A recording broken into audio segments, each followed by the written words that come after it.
All right, welcome back, my aspiring virtual rock stars, to the Zapier AI Bootcamp, leveling up your automations. I am your host, Trainer Miko. You survived our last explainer, Introduction to Zapier AI, and look at you, you're still here. I love it. But today? Oh, today we are diving straight into the deep end. We're talking AI workflows, AI agents, and exactly how you use Zapier's newest tools to completely scale your business. So I want you to ask yourself right now, are you ready to build a super smart workflow? Because honestly, I am so over the manual data entry, the endless copy pasting, and that awful inbox overwhelm. Listen up, honey, let's get this work flowing. We are going to drop all that manual busywork today and actually learn how to let the computers do what they do best so you can focus on what you do best. Okay, let's kick things off by making sure we all speak the exact same language, like what actually is a workflow. I want you to think of a standard automated workflow as a strict, highly efficient factory assembly line. In this factory, the trigger is simply the light switch that starts the entire process. You know, like a new email hitting your inbox or a shiny new lead filling out a form on your website. Once that switch is flipped, the actions are the machines down the line that actually do the work, step by step. Maybe the first machine cleans up the text, the second machine logs it in a database, and the third machine shoots off a Slack message. It's predictable, and it follows your exact rules every single time. Triggers start it, actions do it. Simple, right?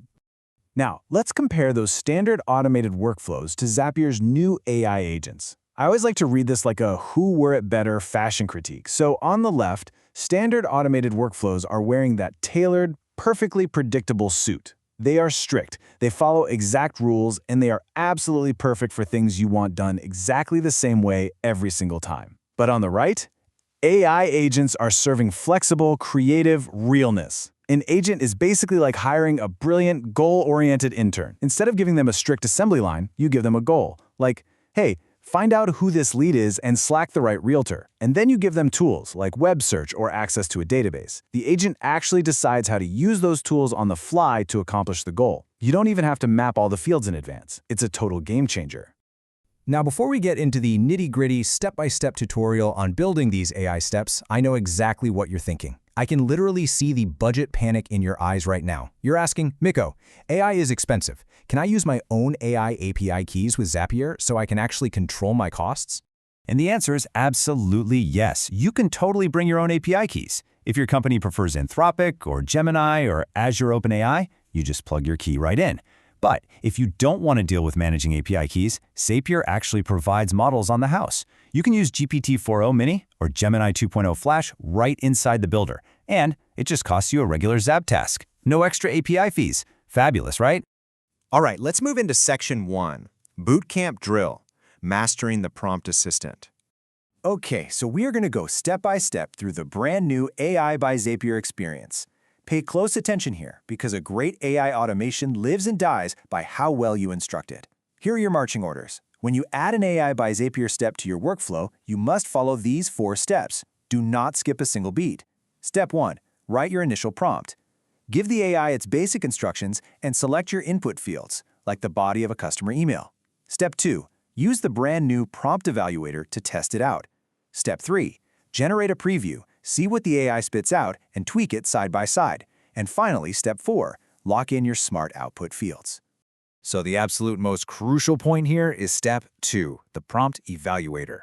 What is it? It's a real-time grading tool built right into the interface. When you type in a basic prompt like analyze this note and extract data, the evaluator is going to look at it and very likely grade the strength of your prompt as poor. And honestly, thank goodness it does, because it stops you from launching absolute garbage instructions into the wild. It forces you to be specific right there in the builder, allowing you to do side-by-side testing without ever having to leave your workflow. Let's see exactly how this feedback loop works in practice. Let's say you generate a preview, and the AI just gives you a messy, giant block of text instead of the neat, structured data you actually wanted. You don't have to start completely over. You literally just tell the system, hey, this is not my expected output. You type in your feedback, saying something like, return these as different fields and analyze the sentiment. Zapier will then automatically revise the instructions for you. It's basically like having a professional prompt engineer sitting right next to you at your desk. Once the AI finally gets it right, we lock it in with smart output fields. This takes all the headache out of data mapping, I promise you. Based on your refined prompt, Zapier automatically generates specific fields for you. Things like customer budget, company name, or sentiment. It even gives you a diff view, which is just a visual breakdown showing exactly what was added or changed in your prompt before you accept it. Now you have perfectly clean, highly structured data ready to pass to the very next app in your assembly line. But Miko, what if I want to reuse my brilliant setups across different Zaps? I am so glad you asked, because I absolutely hate repeating myself. Right inside the AI Builder, you can actually access your saved previous prompts. And even better than that, you can use global variables. Let's say you have a support email address or a Calendly link that you use across 50 different automations. You just save it as a global variable once. When you inevitably need to change that link later, you update the variable, and it instantly updates across every single Zap in your entire account. Talk about scaling your time. All right, enough theory. Let's get down to business. Combat tactics with Section 2, Real-World AI Templates for Beginners. You have the tools, and you understand the prompt assistant. Now, what are you actually going to build? Here are 3 incredible multi-step workflow templates you can set up today. First up, a multi-step lead capture. Imagine a workflow that catches a new lead form, uses Zapier paths to check if their budget is over $5,000, and if it is, loops through the specific services they asked for to send a highly personalized email. Second, the auto-drafting FAQ reply. Someone emails your support inbox. Zapier uses an AI trained on your specific company docs to instantly draft a reply right in your drafts folder. You just review it and click send. And third, the IT help desk Slack bot. Ever been in a Slack thread with 70 messages going back and forth? You can drop a Zapier template in there that summarizes the whole thread and auto-replies to common questions right in Slack. It's magic. And hey, if you're wondering if this actually works in the real world, check out this massive brag from Marcus Saito. He's the head of IT and AI automation at Remote.com. He says, Zapier makes our team of 3 feel like a team of 10. They experienced 3x growth with 0 new headcount. 0. When you combine standard triggers and actions with these AI agents, you aren't just saving a few minutes here and there. You're fundamentally transforming what your business is capable of doing.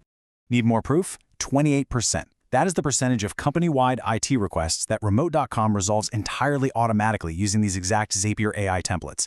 They are saving over 2,000 days of manual work every single month.